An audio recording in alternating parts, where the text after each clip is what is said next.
Good evening. For those of you unfamiliar with my work, every year I read through every issue of every English language nutrition journal in the world so you don't have to. Every year, my talks are brand new because every year the science is brand new. I then compile the most interesting, most groundbreaking, most practical findings to new videos and articles I upload every day to my nonprofit site, nutritionfacts.org.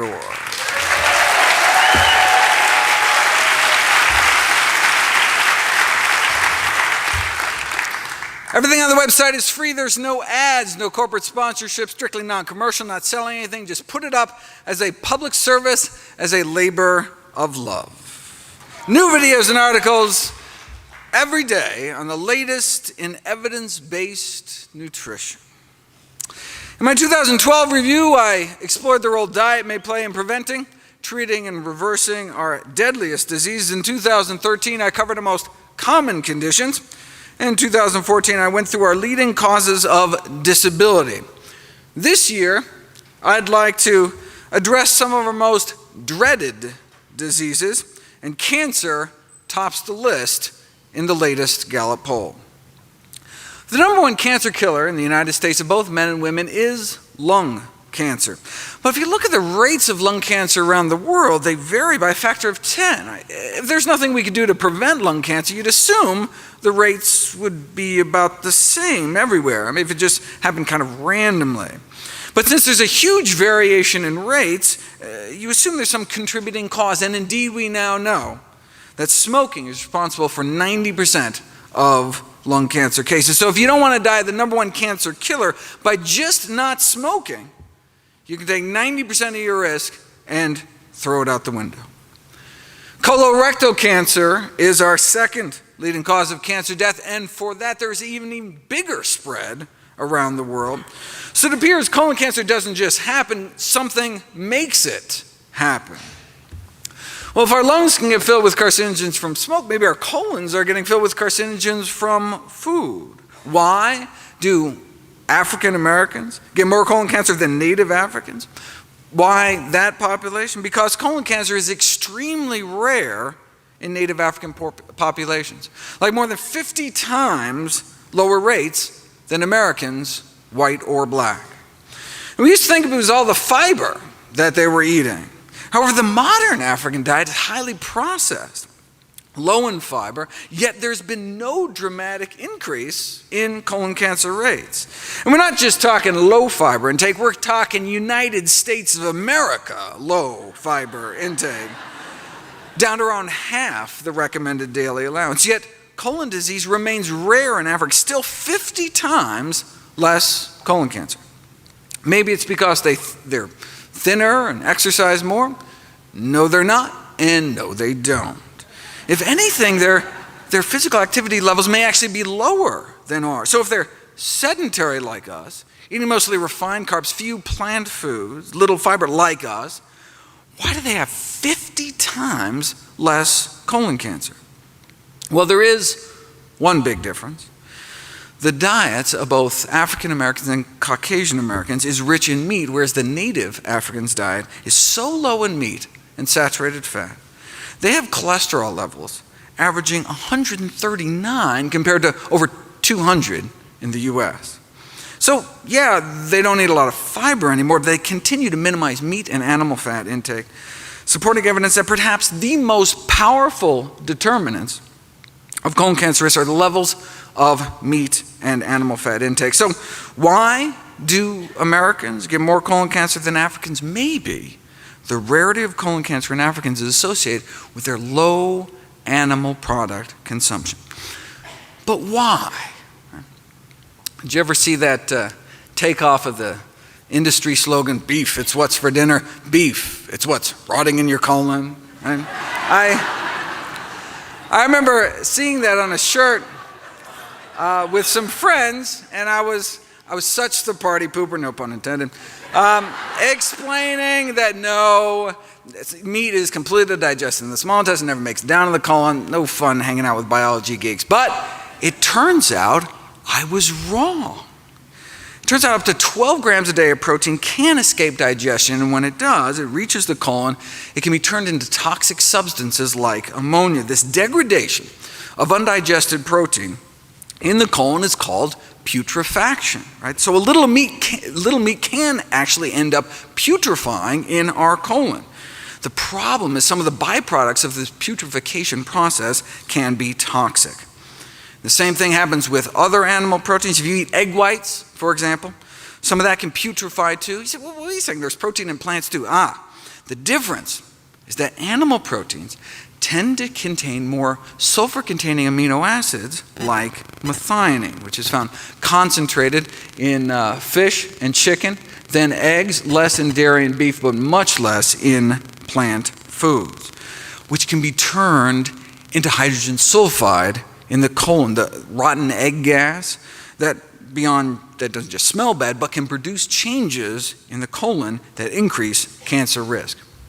Now, there's a divergence of opinion as to whether it's the animal fat, cholesterol, or animal protein that's most responsible for the increased cancer risk, but as all three has been shown to have carcinogenic properties, but does it really matter since the diet high in one is high in the others? But the protein does more than just putrefy, though. Animal protein consumption causes an increase in blood levels of cancer-promoting growth hormone called IGF-1.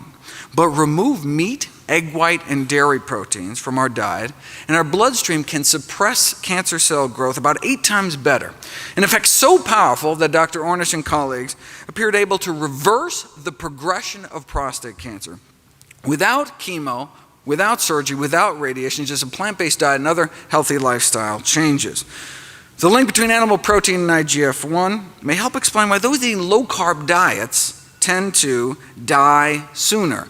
But not just any low-carb diet, specifically those based on animal sources, whereas actually vegetable-based low-carb diets were associated with a lower risk of death.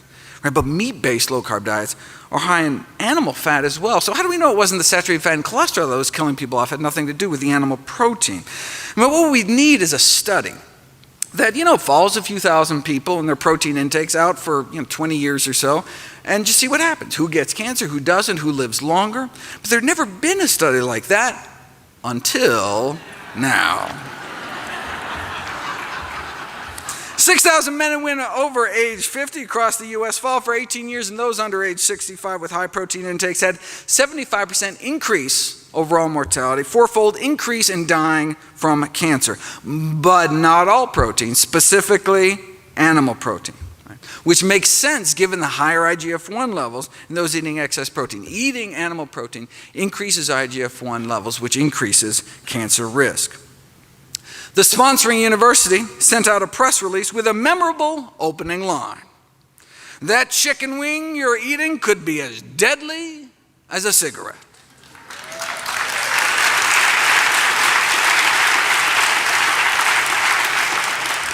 Explaining that eating a diet rich in animal protein during middle age makes you 4 times more likely to die of cancer, a mortality risk factor comparable to smoking.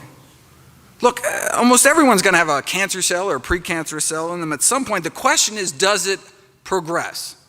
And that may depend on what we eat. See, most malignant tumors are covered in IGF-1 receptors, but if we have less IGF-1, the tumor may not progress. And it wasn't just more deaths from cancer. Middle-aged people who eat lots of proteins from animal sources were found to be more susceptible to early death in general. Crucially, the same did not apply to plant proteins like beans. And it wasn't the fat, it was the animal protein that appeared to be the culprit. So what was the response to this revelation that diets high in meat, eggs, and dairy could be as harmful to health as smoking? One nutrition scientist replied that it was wrong and potentially dangerous. Not the discovery that animal protein may be killing people, but the way they were telling people about it. It could damage the effectiveness of important public health messages. A smoker might think, why bother quitting if my cheese and ham sandwich is just as bad for me?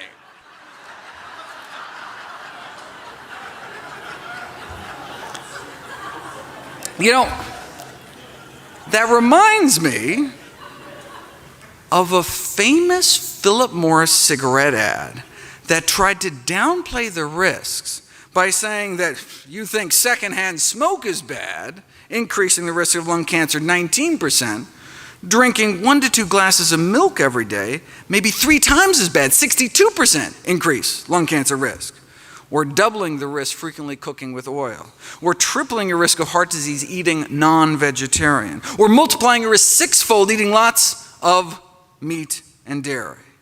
So they conclude, let's keep some perspective.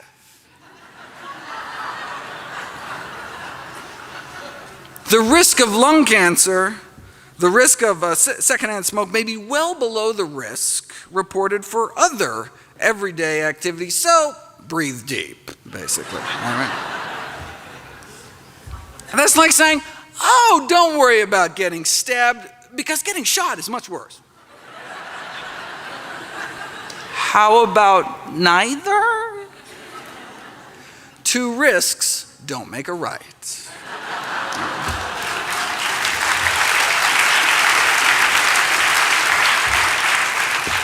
Though you'll note when Philip Morris bought Kraft, they stopped throwing dairy under the bus. So,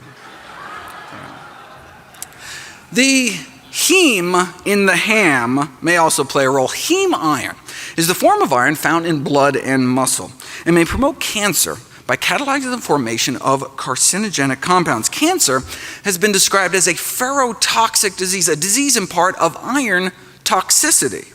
Iron is a double-edged sword. Iron deficiency causes anemia, but excessive iron may increase cancer risk by acting as a pro-oxidant, generating free radicals that may play a role in a number of dreaded diseases like stroke. But look, only the heme iron, the blood and muscle iron, right? Not the non-heme iron that predominates in plants. Same with heart disease, only the heme iron. Same with diabetes, only the heme iron. And same with cancer. In fact, you can actually tell how much meat someone is eating by looking at their tumors. To characterize the mechanisms underlying meat-related lung cancer development, they asked lung cancer patients how much meat they were eating and examined the gene expression patterns in their tumors and identified a signature pattern of heme-related gene expression. Though they just looked at lung cancer, they expect these meat-related gene expressions changes to occur in other cancers as well. The safest form of iron, then, is non-heme iron, found naturally in abundance in whole grains, beans, split peas, chickpeas, and lentils, dried fruit, nuts, and seeds. How much money can be made on beans, though? So the food industry came up with blood-based crisp bread made out of rye and cattle and pig blood. One of the most concentrated sources of heme iron, about 2/3 more than chicken blood, though. If blood-based crackers don't sound appetizing, they do have cow blood cookies or blood-filled biscuits. The filling does end up dark-colored, chocolate-flavored paste with a very pleasant taste. Dark colored because spray-dried pig's blood can have a darkening effect on a food product's color, but the worry is not the color or the taste, it's the heme iron, which because of the potential cancer risk is not considered safe to add to foods for the general population. This reminds me of nitrosamines, a class of potent carcinogens found in cigarette smoke. They are considered so toxic that carcinogens of this strength in any other consumer product destined for human consumption would be banned immediately. And if that were the case, they would have to ban meat. One hot dog has many nitrosamines and nitrosamines as 5 cigarettes. And these carcinogens are also found in fresh, unprocessed meat as well, beef, chicken, pork. But practice meatless Mondays and you can wake up Tuesday morning with nearly all these carcinogens washed out of your system. So toxic, nitrosamines should be banned immediately, but are still allowed for sale in cigarettes and meat because the carcinogens are found there naturally, right? It'd be illegal to add them, but hey, if they're found there, right? Just like the heme iron, not safe enough to expose the general population to, but allowed for sale at the deli counter. The irony is that the iron and the protein are what the industry boasts about, right? Those are supposed to be the redeeming qualities of meat, right? Protein and iron. But sourced from animal foods may do more harm than good. And that's not to mention all the other stuff, like the saturated fat and industrial pollutants and hormones that may play a role in our third leading cancer killer, breast cancer. Steroid hormones are unavoidable in food of animal origin, but cow milk may be a particular concern. The hormones naturally found in even organic cow's milk may have played a role in the studies that found that a relationship between milk and dairy products with human illnesses, not just like teenagers' acne, but prostate, breast, ovarian, and uterine cancers, many chronic diseases plaguing the Western world, as well as male reproductive disorders, from an increased risk of early puberty all the way to endometrial cancer in older women. But hormonal levels in food could be particularly dangerous in the case of vulnerable populations such as young children and pregnant women, in which even a small hormonal intake could mean a large change in metabolism. Look, dairy milk evolved to put a few 100 pounds onto a calf, right? But the consequences of a lifetime of human exposure to growth hormones in milk has not been well studied. Look, we know milk consumption increases IGF-1, which is linked to cancer, and we're milking cows while they're pregnant, leading to particularly high levels of hormones. Although dairy products are an important source of hormones, other products of animal origin must be considered as well. This could explain why women can cut their breast cancer risk more than half by not just being normal weight and limiting alcohol, but also eating mostly foods of plant origin. Now, to help differentiate the effects of diet from other behaviors like smoking, drinking on overall cancer incidence, Adventists were compared to Baptists. Now, both discourage alcohol and tobacco, but Adventists go further, encouraging reduction of meat. In general, the Adventists had less cancer than the Baptists, and within Adventist populations, the vegetarians did even better, and those eating the most plant-based did the best. All edible tissues of animal origin contain estrogen. This may explain why women avoiding all animal products have a twinning rate which is 1/5 that of vegetarians and omnivores. It appears vegan women have 5 times fewer twins, presumed to be because they're not exposed to all these hormones in the diet. Now, why is that a good thing? Because twin pregnancies can unfortunately be risky pregnancies for both mom and the babies, which may be 10 times more likely to die at birth. To avoid these complications, women attempting conception may want to consider avoiding milk and dairy products. And this isn't even talking about the synthetic hormones that are injected, implanted, and fed into farm animals. In 1979, an epidemic of breast enlargement was noted in Italian children. Poultry or veal was suspected because they were using estrogens to accelerate weight gain. So after this episode, Europe banned the use of anabolic growth promoters in agriculture and banned the importation of American meat ever since, because we continue to inject animals with drugs like Zeranol, sold as Ralgro Magnum. You drip Zeranol-containing blood from implanted cattle onto normal breast cells, human breast cells in a petri dish, and you transform them into breast cancer cells within 21 days. Okay, but people aren't petri dishes, because these anabolic growth promoters in meat production are by far the most powerful, potent hormones found in human food. We really should be testing people, especially children, before and after eating meat. Until we do that, we really don't know what kind of threat they pose. Though the fact that Zeranol is as potent as DES should concern us. DES is another synthetic estrogen marketed to pregnant women, all pregnant women, until 1971, when it was shown to cause cancer of the vagina in their daughters. But it was also used in meat. In the absence of effective federal regulation, the meat industry uses hundreds of animal feed additives with little or no concern about the cancer-causing and other toxic effects. Illustratively, after decades of misleading assurances about the safety of DES in the meat supply, we finally banned it some 40 years after it was already shown to cause cancer. The meat industry then promptly switched to other potentially carcinogenic additives such as this Ralgro Magnum. When girls started dying of vaginal cancer, DES-treated meat was subsequently banned in Europe. However, misleading insurances, including the deliberate suppression of residue data, managed to delay a U.S. ban on DES in the meat supply for another 8 years. Where are we today? Virtually the entire U.S. population consumes without any warning, label, or information unknown, unpredictable amounts of hormone residues in meat products over a lifetime. If all hormonal and carcinogenic feed additives aren't banned immediately, the least we could do is label them. Label the hormone residue levels in all meat products, including dairy and eggs. Speaking of eggs, the next on the dreaded list of diseases is heart disease. Eggs are the #1 source of choline, which can be converted by gut bacteria into a toxin that increases the risk of stroke, heart attack, and death. Eggs are also the #1 source of cholesterol. Why does it matter if we have lots of cholesterol circulating throughout our bloodstream? Cholesterol doesn't just infiltrate our arteries and help that form those inflamed pockets of pus within our arterial walls, but may play an active role in the final fatal plaque rupture.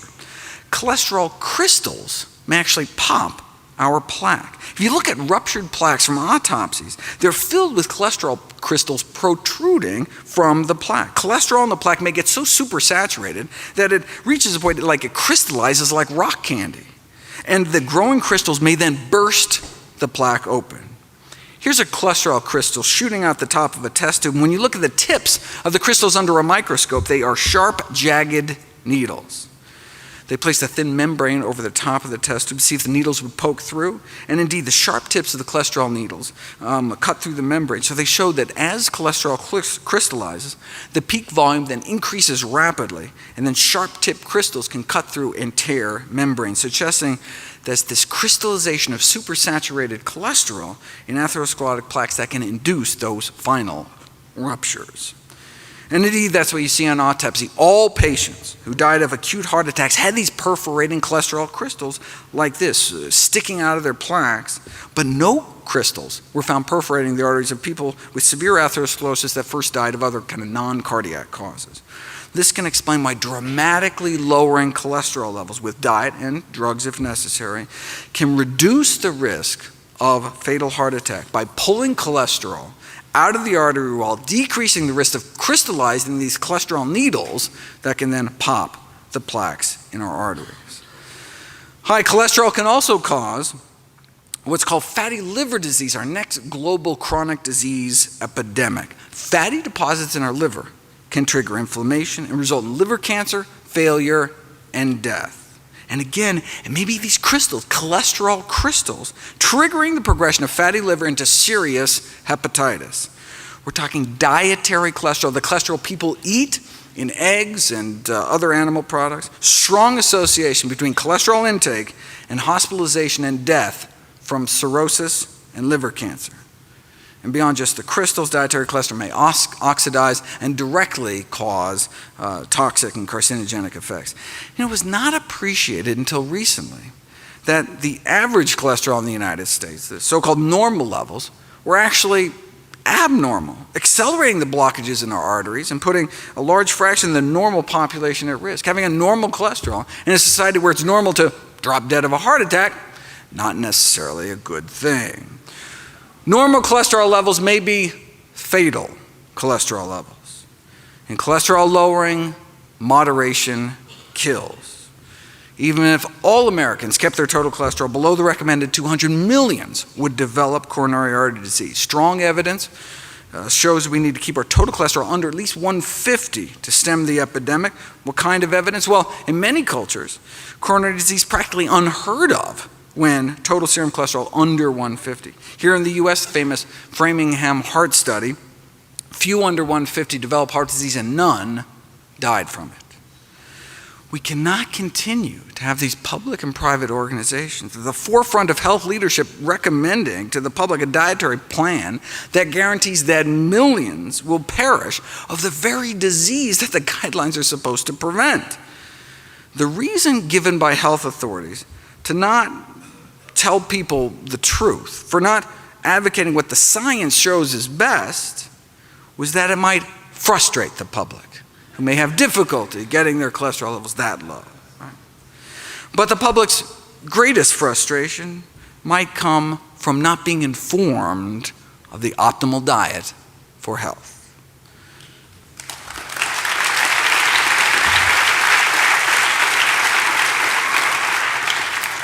Heart disease can be reversed with a plant-based diet. The evidence justifies igniting a social movement. Let the people lead, and eventually the government will follow. You know, some criticize plant-based diets for being extreme. You want extreme, though? Check out the consequences of our present diet. Having a breastbone sawed in half for bypass surgery, or having a stroke that renders one mute, or having a breast, colon, prostate, or rectum removed for cancer. Now that's extreme. Bean burrito, easy, right?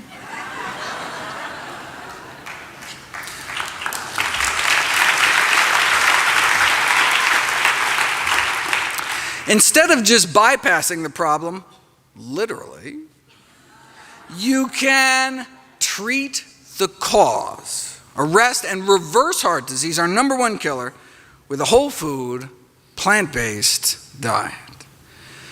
Next on the list is arthritis, such as rheumatoid arthritis, chronic inflammatory systemic disorder causing progressive destruction of the joints. As many as 80% become disabled, can cut 18 years off one's lifespan. There are drugs, but unfortunately they're often associated with severe side effects: blood loss, bone loss, immunosuppression, toxicity to liver and eyes. There's got to be a better way. Well, populations that eat more meat do seem to have more rheumatoid arthritis, and there have been some dramatic case reports of rheumatoid arthritis attacks being triggered by consumption of animal products, starting about 6 to 10 hours after ingestion of animal protein, lasting a few days, but they stop when patients stop consuming animal products. The researchers suggest that immune complexes formed by the body attacking animal proteins may promote autoimmune reactions inside the joints themselves, and indeed, those with rheumatoid arthritis have striking elevations in antibodies to foods like fish, pork, egg whites, dairy proteins, and even some cereals. It could also be because of a pro-inflammatory effect of meat fats or free radicals from the iron accumulating in the joints or other mechanisms. But look, case reports, country-by-country analyses can really only raise questions. Right? To prove cause and effect, you need an interventional study to put it to the test. Here we go. 13-month. Long randomized controlled trial, plant-based diets for rheumatoid arthritis. Patients put on a vegan diet for 3.5 months and then switched to an egg-free vegetarian diet for the remainder. Compared to the control group that didn't change their diet, the plant-based group significant improvement in morning stiffness within the first month, cutting the number of hours they suffered from joint stiffness in half, a drop in pain, a drop in disability. They reported subjectively just feeling better, significant improvement in their grip strength, fewer tender joints, fewer tenderness per joint, and less swelling. They also had dramatic drops in inflammatory markers in the blood, SED rate, C-reactive protein, white count, highly significant and clinically relevant findings. What about osteoarthritis, most frequent cause of physical disability among older adults, affecting about 20 million Americans, affecting maybe 20% of Americans in the coming decades, becoming more and more widespread among younger people. You know, osteoarthritis is characterized by loss of cartilage within the joint. And we used to think there was just kind of wear and tear, but it's now generally accepted it's an active joint disease with an inflammatory component. So if the loss of cartilage is caused by inflammation, maybe if we put people on an anti-inflammatory diet, it could help, like with rheumatoid arthritis. Using optimal nutrition and exercise as a first-line intervention could well be the best medical practice. So where's the best science on what optimal nutrition might look like? The China study is a prime example, showing the serious health consequences. The serious health consequences of high consumption of pro-inflammatory foods, meat, dairy, fat, and junk. and low consumption of anti-inflammatory plant foods, right? Whole grains, vegetables, fruits, beans, split peas, chickpeas, lentils. The unnatural Western diet contributes to this low-grade systemic inflammation, oxidative stress, tissue damage, irritation, placing the immune system in this kind of overactive state, which can be kind of a common denominator for these conditions like arthritis. Next on the list is stroke and high blood pressure. We go together because high blood pressure, number one, risk factor for stroke. The Predimed study found that a Mediterranean diet with nuts could cut stroke risk nearly in half, though they were still having strokes, right? Half as many strokes, but it was still a stroke-promoting diet. And heart attack promoting as well. So that's what Dr. Ornish noted when he wrote in, no significant reduction in the rates of heart attack, death from cardiovascular disease, death from any cause, just that stroke benefit. But hey, I mean, that's something. I mean, Mediterranean diet is certainly better than what most people are consuming, but even better, maybe a diet surrounding whole plant foods shown to actually reverse heart disease, not contribute to it. That may be true, the authors of the study reported, but the major problem with Ornish's diet is, it just doesn't taste good, so hardly anyone sticks to it. But it's not true. Ornish got extraordinary adherence in his studies, with no difference in any of the acceptability measures, same enjoyment compared to their regular diet. They even had success in barbecue country, rural North Carolina. See, stricter diets may meet greater acceptance among patients than more modest diets because they may work better. Greater adherence means greater disease reversal. But you don't have to be facing certain death. Even those young and healthy, no health problems, had no problem sticking to a plant-based diet. In fact, it worked a little too well. This is a crossover study where they asked people to eat a plant-based diet for a few months and then go back to their original diet to note the contrast, right? But people felt so good eating healthy that some of them refused to go back to their regular diet, which kind of, it actually messes up the study.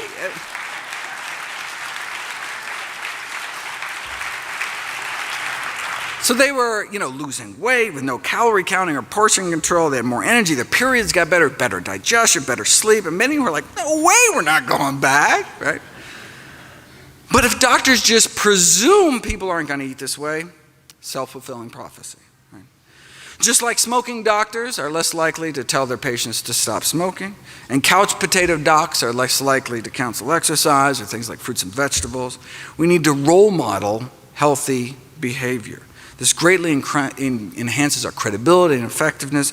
Gone are the days of traditional authority when the fat physician, dropping cigarette ash down his gravy-stained vest, could credibly prescribe a change in behavior. One reason why plant-based diets can save so many millions is because the number one risk factor for death in the world is high blood pressure, leading to waste 9 million people every year. In the United States, killing off more than 1,000 a day, 400,000 Americans dead every year. High blood pressure affects 78 million Americans. It's 1 in 3 of us, and as we age, our pressures creep higher and higher, such that by age 60, strikes more than half. If it affects most of us when we get older, maybe it's less a disease and more just kind of a natural, inevitable consequence of aging. No. We've known for nearly a century that high blood pressure need not occur. Researchers measured the blood pressure of 1,000 people in rural Kenya who ate a diet centered around whole plant foods, whole grains, beans, vegetables, fruit, dark green leafy vegetables. Now, up until age 40, the blood pressures of the rural Africans about the same as Europeans and Americans, 120s over 80s. But as Westerners age, their pressures creep up, such that by the age 60, the average person is hypertensive, exceeding 140 over 90. What about those eating plant-based? Their pressures improved with age. Not only did they not develop hypertension, their blood pressures actually got better. Now, this whole 140 over 90 thing is arbitrary. Just like studies show that lower the cholesterol, the better. There's really no safe level above 150. Blood pressure studies also support this kind of lower the better approach to blood pressure reduction. Even people starting out with blood pressures under 120 over 80 appear to benefit from blood pressure reduction. So the ideal blood pressure, the no benefit from reducing it further blood pressure, is actually 110/70. Is it even possible to get blood pressures down to 110/70? It's not just possible, it's normal for those eating healthy enough diets. Over 2 years at a rural Kenyan hospital, 1,800 patients are admitted. How many cases of high blood pressure did they find? 0. Wow, so they must have had low rates of heart disease. No, they had no rates of heart disease. Not low risk, no risk. Not a single case of arteriosclerosis, our number one killer, was found. Rural China, too. About 110/70 their entire lives. Now, look, Africa, China, vastly different diets, but what they share is the common theme that they're plant-based day to day, with meat only eaten kind of on special occasions. Now, why do we think it's the plant-based nature of their diet that was so protective? Because in the Western world, as the American Heart Association has pointed out, the only folks really getting down that low are the strict vegetarians, coming in at about 110/65.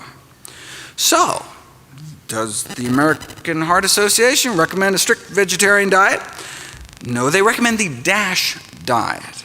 The DASH diet has been described as a lacto-vegetarian diet, but it's not. It emphasizes fruits and vegetables and low-fat dairy, but just a reduction in meat. Why not vegetarian? I mean, we've known that for decades, food of animal origin highly significantly associated with blood pressure. In fact, you can take vegetarians, pay them enough to eat meat, and you can see their blood pressures go right up. So when the DASH diet was created, were they just not aware of this landmark research done by Harvard's Frank Sachs? No, they were aware. The chair of the design committee that came up with the DASH diet was Frank Sachs.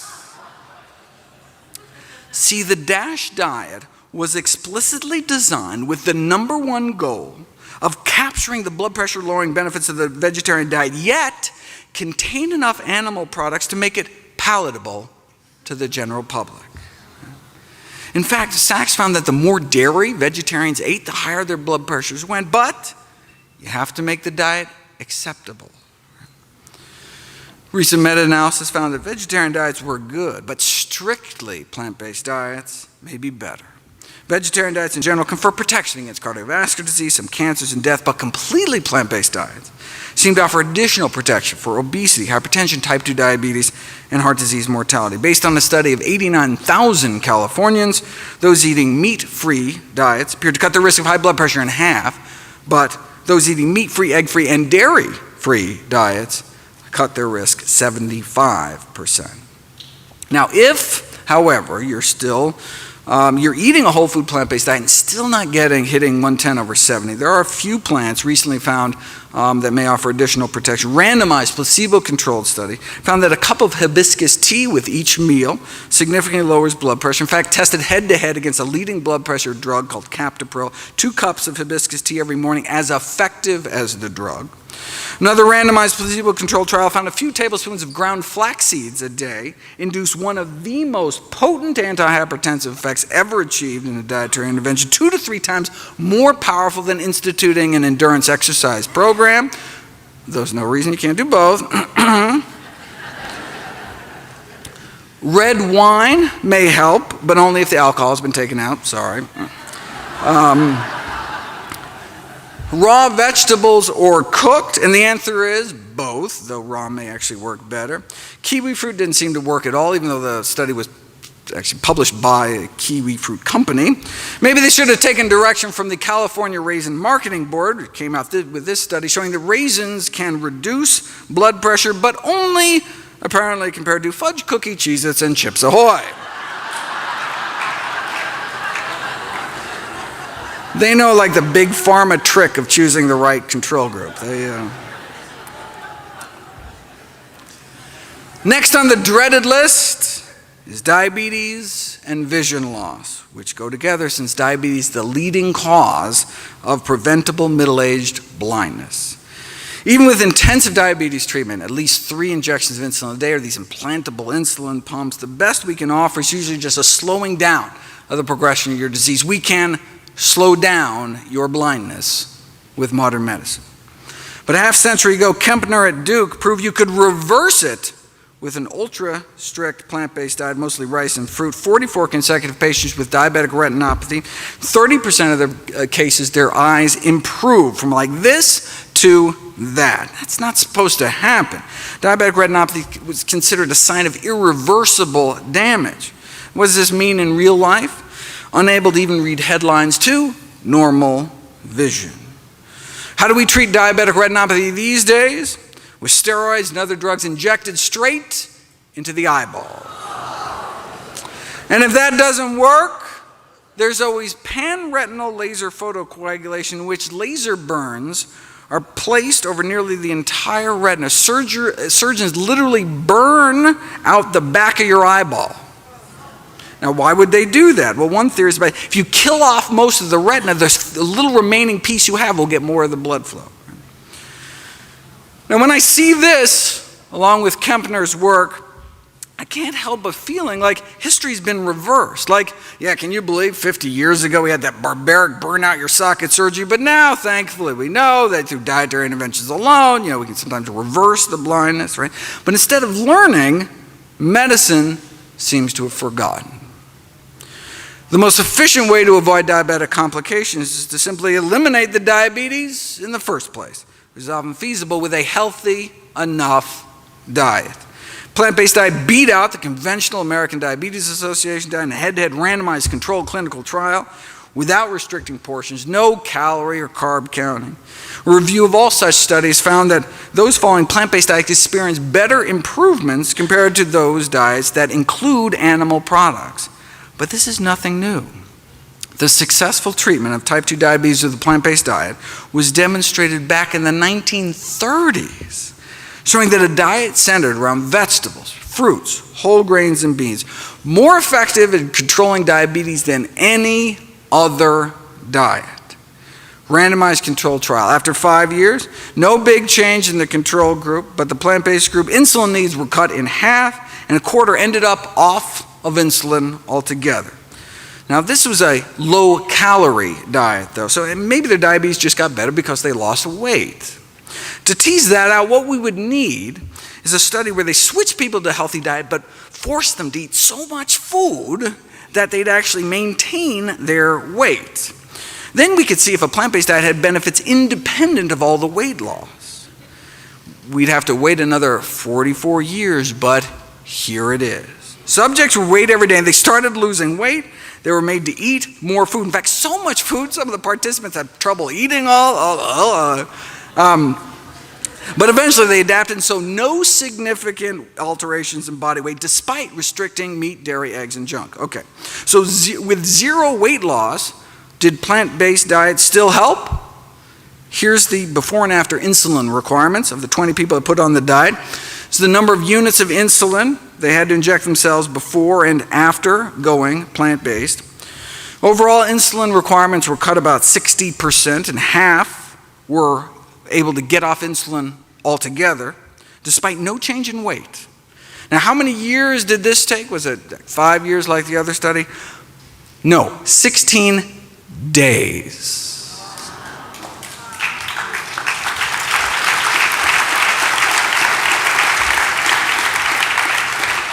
So we're talking diabetics who have had diabetes for as long as 20 years, injecting as much as 20 units of insulin a day, and then as few as 13 days later, they're off insulin altogether, thanks to less than 2 weeks of a plant-based diet. Diabetes for 20 years, then off all insulin in less than 2 weeks.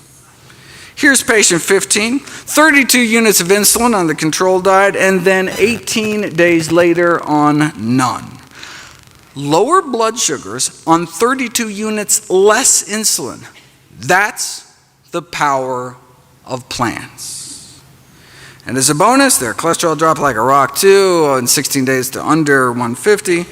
Just like moderate changes in diet usually result only in modest reductions in cholesterol, asking patients with diabetes to make moderate changes achieves equally moderate results, which is one possible reason they end up on drugs, injections, or both. Right? Everything in moderation is a truer statement than people realize. Moderate changes in diet can leave one with moderate blindness, moderate kidney failure, moderate amputations, maybe just a few toes. Right? Moderation in all things is not necessarily a good thing. The more we as physicians ask from our patients, the more we are likely to get. The old adage, shoot for the moon, seems to apply, may be more effective than limiting patients to small steps that may sound more manageable, but not sufficient to actually stop the disease. The only thing better than reversing diabetes is not get it in the first place. You know, that study that purported to show that diets high in meat, eggs, and dairy could be as harmful to health as smoking supposedly suggested that people under 65 who eat lots of animal protein 4 times as likely to die from cancer or diabetes. But if you look at the actual study, you'll see that's not true. Those eating a lot of animal protein didn't have just 4 times more risk of dying from diabetes. They had 73 times higher risk of dying from diabetes. As one eats more and more plant-based, there appears to be a stepwise drop in the rates of diabetes, down to 78% lower prevalence among those eating strictly plant-based, where protection building incrementally as one moved from eating meat daily to less than daily, right? To just fish, to no meat, to no eggs and dairy either. Similar pattern was found for the leading cause of vision loss among elderly, cataracts, right? This suggests it's not all or nothing. Any steps we can make towards eating healthier may accrue benefits. But why? Why is total meat consumption associated with higher risk of diabetes, especially processed meat, particularly poultry? Well, there's a whole list of potential suspects, culprits in meat. Yes, it may be the animal protein. Maybe it's the animal fat. Maybe it's the cholesterol. Maybe it's the iron leading to free radical formation, which can cause inflammation. Advanced glycation end products are another problem. They promote oxidative stress and inflammation, and food analyses show the highest levels of these so-called glycotoxins are found in meat. Here are the 15 most contaminated foods found with glycotoxin contamination. Chicken, pork, chicken, beef, chicken, beef, chicken, turkey, chicken, fish, beef, and McNuggets. I don't know if you can actually call that chicken, but all right. Though other foods from animal sources can also harbor these pro-oxidant chemicals. Now in this study, they fed diabetics foods packed with glycotoxins, chicken, fish, eggs, and their inflammatory markers shot up, like tumor necrosis factor, C-reactive protein. Thus in diabetics, these dietary AGEs can promote inflammatory mediators leading to tissue injury. The good news is that restricting these kinds of foods may suppress the inflammatory effects of these glycotoxins, may be kind of the missing link between increased consumption of animal fat and meat and the subsequent development of type 2 diabetes in the first place, as well as Alzheimer's disease, the final disease on our dreaded list. Dietary AGEs appear to be important risk factors for Alzheimer's disease as well. If you measure the urine levels of glycotoxins flowing through the bodies of older adults, those with the highest levels went on to suffer the greatest cognitive decline over the subsequent 9 years, as well as the greatest brain shrinkage, it's called cerebral atrophy, all helping to explain why those who eat the most meat may have triple the risk of getting dementia compared to long-time vegetarians. The bottom line is that the same diet that may help prevent the other dreaded diseases, cancer, heart attacks, arthritis, stroke, high blood pressure, diabetes, vision loss, may also help prevent brain loss and Alzheimer's as well. You know, one disease is not on the list is ALS, or Lou Gehrig's disease, which strikes healthy middle-aged people seemingly at random, holds little hope for treatment and survival. Although mental capacities stay intact, ALS paralyzes people, and most patients die within 3 years when they can no longer breathe or swallow. At any given time, 30,000 Americans are fighting for their lives. We each have about 1 in 400 chance of getting this disease in our lifetime. And it appears to be on the rise around the world. What causes it? Well, there's a neurotoxin produced by blue-green algae in our rivers, lakes, and oceans that ends up in seafood, which is currently a strong contender as the cause of, or at least a major contributor to ALS and maybe Alzheimer's and Parkinson's as well. Researchers in Miami found this BMAA neurotoxin in the brains of Floridians that died of sporadic Alzheimer's and ALS. Significant levels in 49 out of the 50 samples from Alzheimer's and ALS patients. Same thing was found up in the Pacific Northwest and in the brains of those dying from Parkinson's disease. You can also apparently pick up more of this neurotoxin in the hair of live ALS patients compared to controls. So is this neurotoxin present in Florida seafood? Yes, in both freshwater fish, shellfish, oysters, bass, etc., and out into the bay. And not just in Florida. On up the eastern the seaboard, out in the Midwest. So this could explain ALS clusters around lakes in New Hampshire, or fish in Wisconsin, or blue crabs from the Chesapeake around where I live, or seafood eaters in France, or in the Finland's Lakeland district, or around the Baltic Sea, building up particularly in fish, mussels, and oysters. There is a general consensus that these harmful algal blooms are increasing worldwide, thanks in part to industrialized agriculture, which may increase the exposure to this neurotoxin, leading to possible increased risk of these horrible neurodegenerative diseases. With substantial and ever-growing evidence that this neurotoxin does play a role in the onset and progression of neurodegenerative diseases, the most important question is, what mode activity does BMAA exert? No, it's not. The most important question is, how do we reduce our exposure? We know the presence of this neurotoxin in aquatic food chains could be a significant human health hazard, so until more is known, it may be prudent to reduce our risk by limiting exposure to BMAA in the human diet. Now, there are neurotoxins in the dairy supply too, which may explain the link between milk consumption and Parkinson's. High levels of organochlorine pesticide residues are found in milk and the brains of Parkinson's patients. And other pollutants like tetrahydride, so quinoline, which is actually what scientists use to try to induce the disease in primates found in the milk supply, particularly cheese. So maybe the dairy industry should do these toxin screenings of milk. Good luck with that. You could always just not drink the stuff, but then what about your bones? That's a marketing ploy. If you look at the science, milk does not appear to protect against hip fracture risk, whether drinking during the adult years or drinking during one's teen years. If anything, milk consumption was associated with a borderline increase in fracture risk in men. This suggests a partial explanation for the long-standing enigma that hip fracture rates are highest in populations with the greatest milk consumption. This enigma irked a Swedish research team puzzled by studies again and again had shown a tendency for higher risk of fracture with higher milk consumption. Well, there is a rare birth defect called galactosemia, where babies are born without the enzyme needed to detoxify the galactose in milk.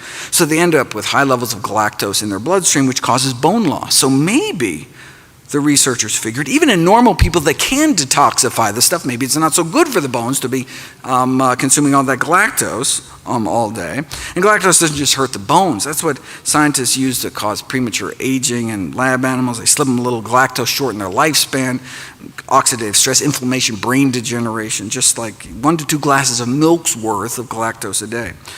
Well, we're not rats though, but given the high amount of galactose in milk, recommendations to increase milk intake for the prevention of fracture could be a conceivable contradiction. So they decided to put it to the test, looking at milk intake and mortality as well as fracture risk to test the theory. 100,000 men and women followed for up to 20 years, and milk drinking women had higher rates of death, more heart disease, significantly more cancer for each daily glass of milk. 3 glasses a day was associated with nearly twice the risk of death. They also had significantly more bone and hip fractures too. More milk, more fractures. Milk drinking men also had higher rates of death For some reason, you never see any of this in any of the milk ads. I don't know. Okay, so where does this leave us? What are the common threads? If you look at 4 of the major dietary quality scoring systems, which have all been associated with extending lifespan, less heart disease, less cancer, they all share only 4 things in common. What are those 4 things? More fruit, more vegetables, more whole grains, more nuts and beans. They're all built around a common core of diets rich in plant foods. We're of the opposite food patterns, Western diet, higher risk. So we need to optimize the food environment to support whole grains, vegetables, fruit, and plant-based sources of protein. Taking the diet quality indexes to the logical conclusion, the most plant-based diet comes out the most healthy diet. But again, it doesn't have to be all or nothing. I mean, we now have evidence that simple advice to increase the consumption of plant foods and decrease the consumption of animal foods actually has a survival advantage. And boy, do we need it. In terms of life expectancy, the U.S. is down around 27th of the 34 leading free market democracies. People in Slovenia live a year longer than citizens of the United States. Why? Most deaths in the United States are preventable and related to nutrition. According to the most rigorous analysis of risk factors to date ever published, the #1 cause of death in the United States and the #1 cause of disability is our diet, bumping tobacco smoking to #2. Smoking now only kills about 500,000 Americans a year, whereas diet now kills hundreds of thousands more. Let me end with a thought experiment. Imagine yourself a smoker in the 1950s. The average per capita cigarette consumption was about 4,000 cigarettes a year. Think about that. The average American smoked half a pack a day. The media was telling you to smoke, and famous athletes agreed. Even Santa Claus cared enough about your health to want you to smoke. I mean, you want to keep fit and stay slender, so you make sure to smoke. And eat hot dogs to stay trim, and eat lots of sugar to stay slim and trim, right? Less fattening than that apple. I mean, sheesh. I mean, come on. Though apples do connote goodness and freshness, reads one internal tobacco industry memo, which brings up many possibilities for a youth-oriented cigarette. Oh, shameless. All right. In addition to staying fit and slender and soothing your throat, for digestion's sake, you smoke. I mean, no curative power is claimed for Philip Morris, but an ounce of prevention is worth a pound of cure, so safe than sorry, better smoke. Like eating, smoking was a family affair. Gee, Mommy, you sure enjoy your Marlboro. You're darn tootin'. Just one question, Mom. Can you afford not to smoke Marlboros? Your kids were giving you cigarettes in the 50s. Even your dog was giving you cigarettes. Blow in her face and she'll follow you anywhere.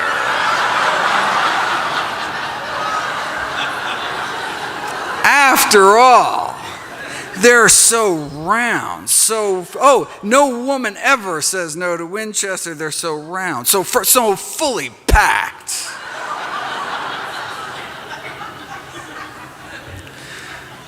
After all, John Wayne smoked them until he got lung cancer and died. Even the paleo folks were smoking. And so were the doctors. Yes, no, look, this is not to say there wasn't controversy within the medical profession. Yes, some, doctors smoke Camels, but other physicians preferred Luckies, so there actually was disagreement. There was, eminent doctors on high and impartial medical authority call for Philip Morris. Even the specialists could not agree which cigarette was better for your throat, so best to stick to the science, right? And more scientists smoke this brand, actually. This should not be rocket science, right? But even the rocket scientists have their own brand for the man who thinks for himself, right? What was the government saying? Smoke Luckies. I mean, who wouldn't want to give their throat a vacation, right? Not a single case of throat irritation. How could your nose or throat be adversely affected when cigarettes are just as pure as the water you drink? Look, and if you do get irritated, no problem. Your doctor can write you a prescription for cigarettes. This is from the Journal of the American Medical Association. After all, don't smoke is advice hard for patients to swallow. Reminds me of a recent survey of doctors who found the number one reason doctors don't prescribe heart-healthy diets today was their perception that patients fear being deprived of all the junk they're eating. After all, Philip Morris reminded us, we want to keep our patients happy. To make a radical change in habit would do harm. You're a doctor, you don't harm your patients. The tobacco industry gave these medical journals big money to run ads like these. Not a problem, though Philip Morris claims come from completely reliable sources based on studies by recognized authorities published in leading medical journals, even kindly offering to sell free packs of cigarettes to doctors so they can test them out themselves. So see you at the next AMA convention in the Smokers Lounge. What did the American Medical Association have to say for itself? Well, like most other medical journals, they accepted tobacco ads. They have yet to see an autopsy, the official editorial board said, with a single lesion with a Marlboro lesion on it, right, label on it. So when mainstream medicine is saying smoking on balance may be beneficial for you, when the American Medical Association is saying that, then where could you turn back then if you just wanted the facts? What's the new data advanced by science? She was too tired for fun, and then she smoked a Camel. Babe Ruth spoke of proof positive medical science, that is, when he still could speak before he died of throat cancer. Now, some of the science did leak out, causing a dip from about 11 cigarettes a day per person down to about 10. But those that got scared could always choose the cigarettes that take the fear out of smoking, right? Or even better, choose the cigarette that gives you the greatest health protection. Now, if by some miracle there was a smokingfacts.org website back then that could deliver the science directly, bypassing commercially corruptible institutional filters, you would have become aware of studies like this. An Adventist study in California in 1958 that showed that non-smokers may have at least 90% less lung cancer.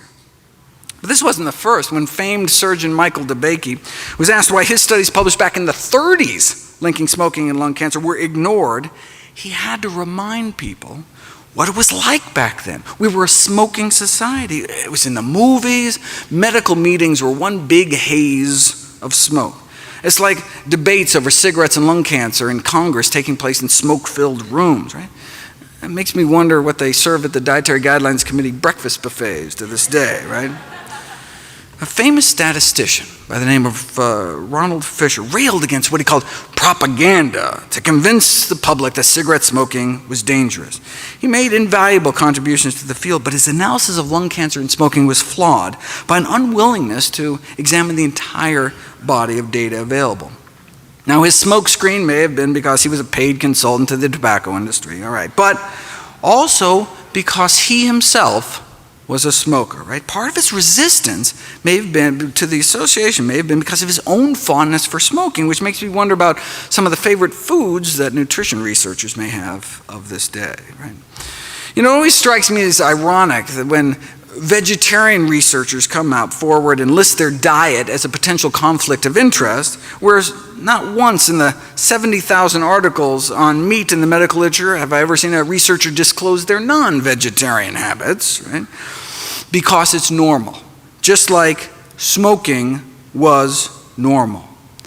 So back to our thought experiment. If you're a smoker in the 50s in the know, what do you do?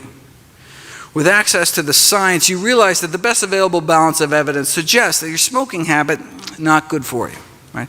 So, do you change your smoking habits or do you wait? If you wait until your physician tells you between puffs to quit, you may have cancer by then. If you wait until the powers that be officially recognized it, like the Surgeon General did in the subsequent decade, you could be dead by then. It took 25 years for the Surgeon General report to come out. It took more than 7,000 studies and the deaths of countless smokers before the first Surgeon General report against smoking was finally released in the 1960s. You'd think maybe after the first, maybe 6,000 studies, it would maybe give people a little heads up or something. Powerful industry. One wonders how many people are currently suffering needlessly from dietary diseases. Maybe we should have stopped smoking after the 700th study like this. With so much money and personal habit at stake, well, there's always going to be dissenters. But given the seriousness of the disease, the sum total of evidence, we shouldn't wait to put preventive measures in place. As a smoker in the 50s, on one hand, you had all of society, the government, the medical profession itself telling you to smoke. And on the other hand, the science, if you were lucky to know about studies like this. Right? Now fast forward 55 years. You know, there's a new Adventist study out of California warning Americans about the risks of something else they may be putting into their mouth. It's not just that one study, right? According to the latest review, the total sum of evidence suggests that mortality from all causes put together, many of the dreaded diseases, ischemic heart disease, cerebrovascular diseases like stroke, significantly lower in those eating meat-free diets, in addition to less cancer and diabetes. So instead of going along with America's smoking habits in the 50s, imagine you or someone you know going along with America's eating habits today. What do? With access to the science, you realize that the best available balance of evidence suggests that your eating habits are probably not good for you.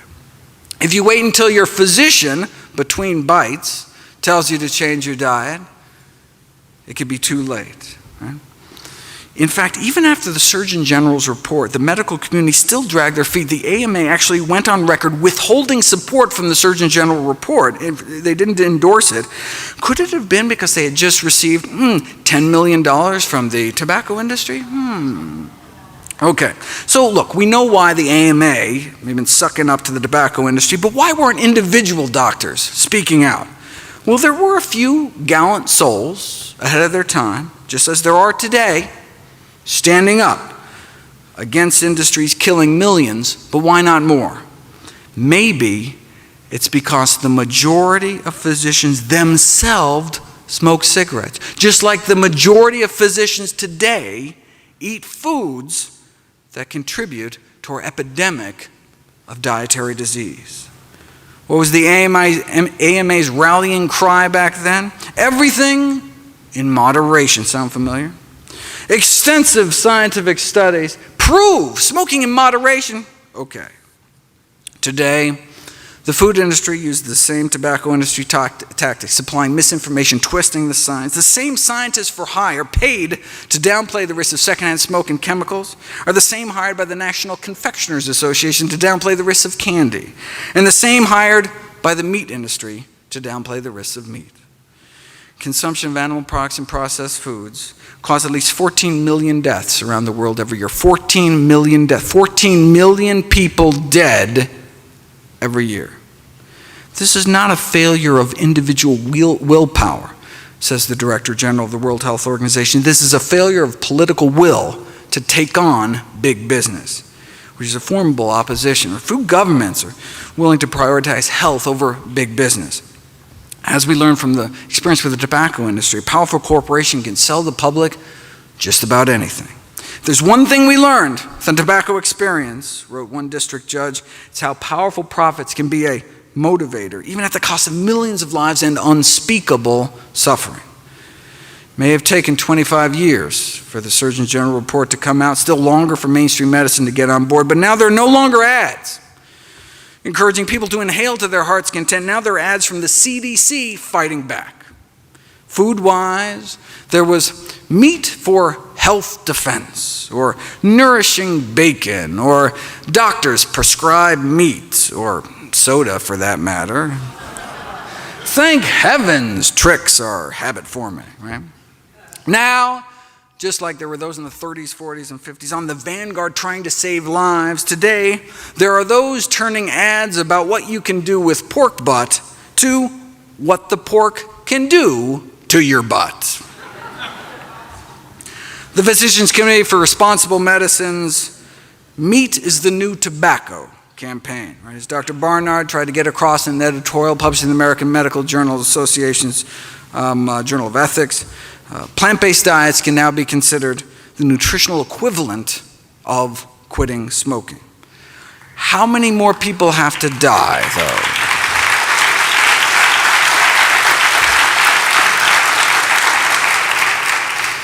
How many more people have to die before the CDC encourages people not to wait until open heart surgery to start eating healthy as well? How long is that going to take, though? Just like we don't have to wait until our doctors quit smoking to quit ourselves, we don't have to wait until our doctor takes a nutrition class or cleans up their own diet before changing our own eating habits. Look, it's not your doctor's fault, right? Writes a group of prominent physicians. There is a severe deficiency of nutrition education at all levels of medical training, right? We just never taught it, right? We know a whole food, plant-based diet has been proven to reverse our #1 killer, protect against type 2 diabetes and cancer. So how has this knowledge affected medical education? It hasn't. Despite the neglect of nutrition and medical education, the public considers physicians to be trusted sources. But if doctors don't know what they're talking about, they could be contributing to diet-related diseases. To stem the surging tide of chronic illness, physicians need to become part of the solution, but we don't have to wait for that to happen. No longer do patients have to be so patient. Doctors no longer hold a professional monopoly on health information. It's been a democratization of knowledge, right? And so until the system changes, we have to take responsibility for our own health and for our family's health. Right? We can't wait for society to catch up to the science because it's a matter of life and death. In 2015, Dr. Kim Williams became president of the American College of Cardiology. He was asked why he follows his own advice to eat a plant-based diet. He said, "I don't mind dying," Dr. Williams replied. "I just don't want it to be my fault." Thank you.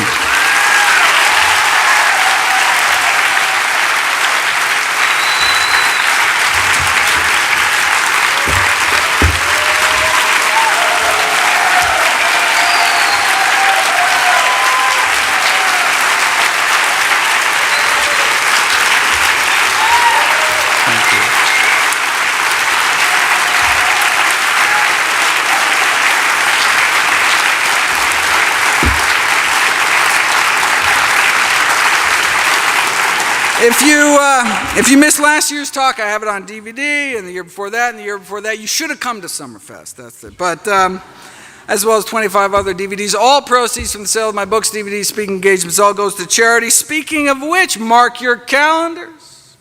December 8th of this year, new book coming out, How Not to Die.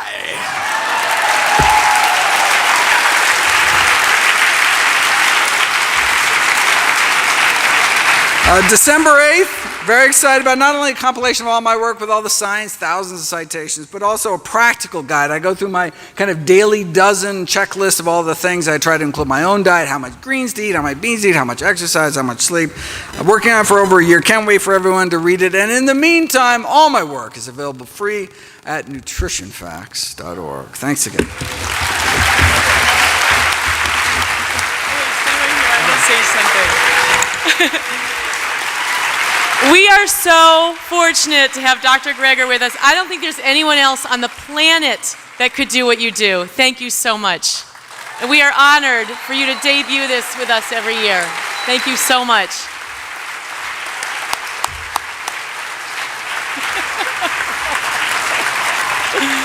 See everyone over at the LLC.